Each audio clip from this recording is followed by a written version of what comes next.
ओम नमः शिवाय। ओम नमः शिवाय। कि सोमवार की व्रत कैसे रखा जाता है और सोमवार का व्रत कितने प्रकार का होता है।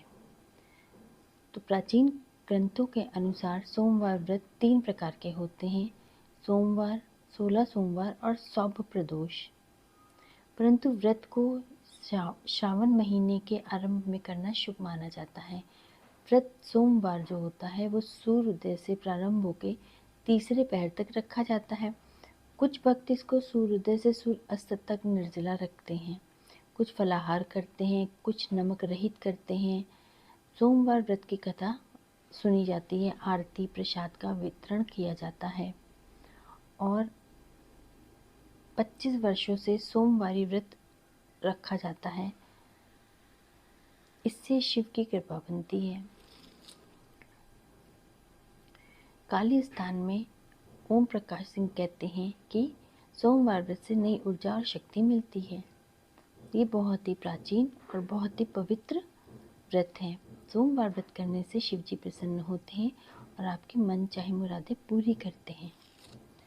सोमवार व्रत कथा इस प्रकार है।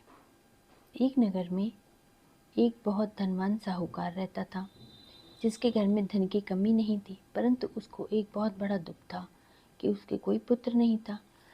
वह इसी चिंता में दिन रात लगा रहता था। वह पुत्र की कामना के लिए प्रत्येक सोमवार को शिव जी का व्रत और पूजन किया करता था तथा सायकाल में शिव मंदिर में जाके शिव जी के सामने दीपक जलाता था। उसके इस भक्ति भाव को देख के एक समय पार्वती जी ने कहा कि शिव जी, आप इस भक्त की फरियाद क्यों नहीं सुन रहे हैं?